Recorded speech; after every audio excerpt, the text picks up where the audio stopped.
Hoje vamos usar dois ingredientes muito simples e muito baratos para fazer moldes e duplicar as nossas peças. Fiquem desse lado que já vos explico tudo.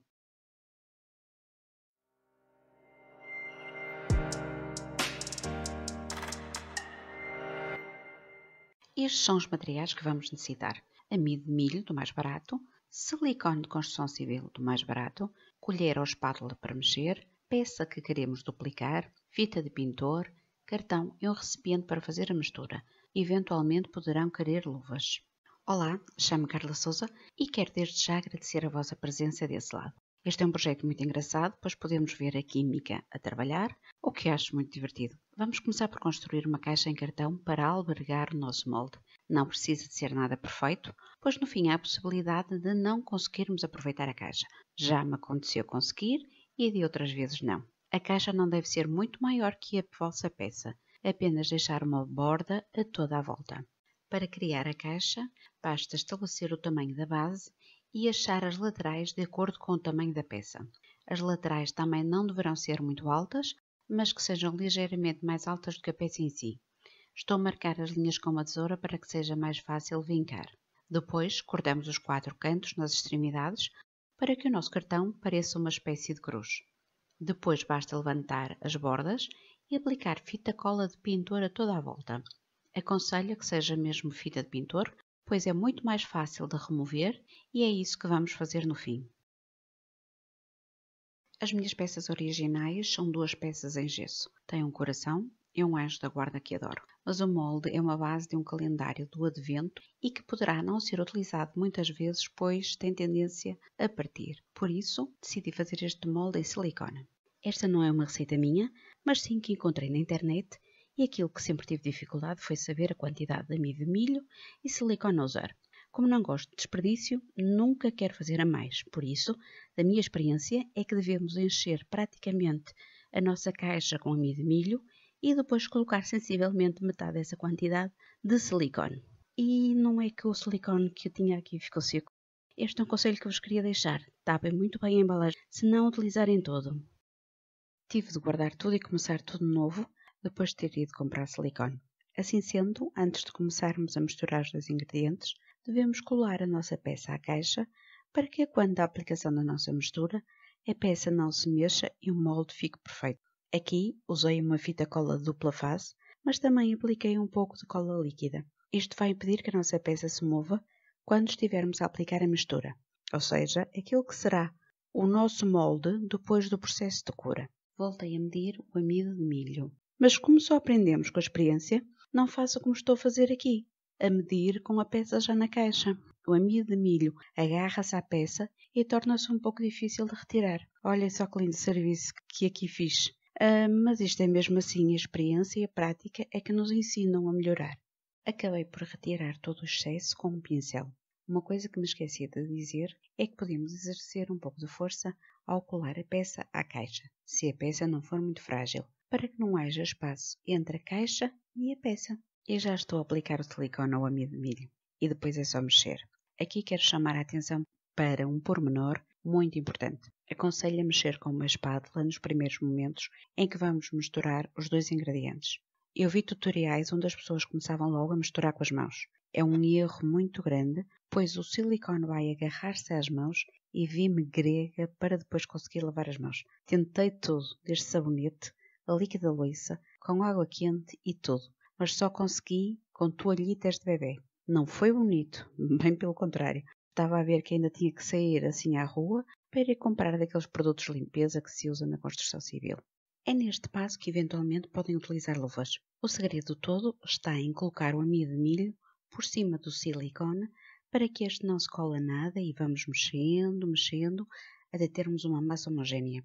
Talvez demore um bocadinho mais assim do que mexer logo com as mãos, mas acho que não compensa. Quando o silicone começa a colar-se muito à espátula, basta raspá-lo na beira do recipiente. Podem ir testando quando o silicone já não cola. É a altura para o amassar bem com as mãos.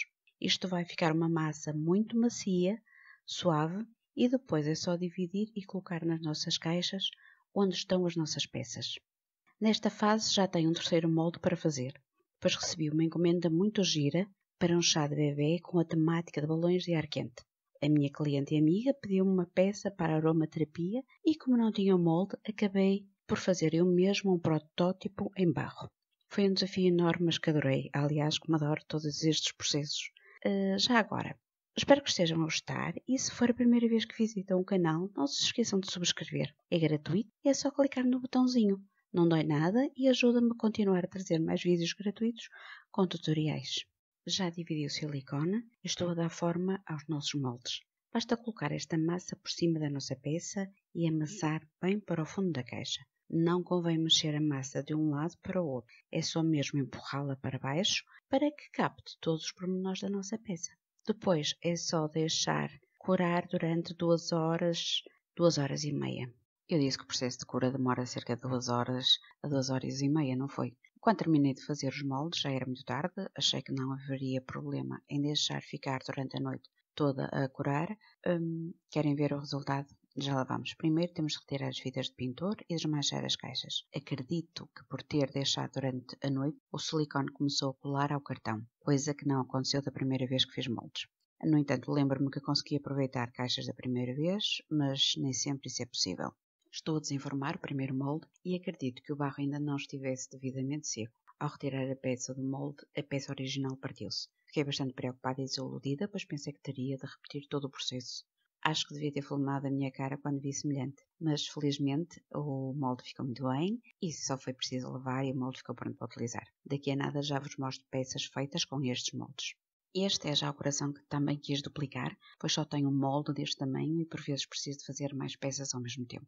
Se fizermos peças em gesso, este tem de permanecer cerca de 15 minutos no molde, o que é um processo mais moroso quando queremos fazer meia dúzia de peças. E aqui há gato, quer dizer, gata. A minha gatinha anda sempre a inspecionar o que anda a fazer.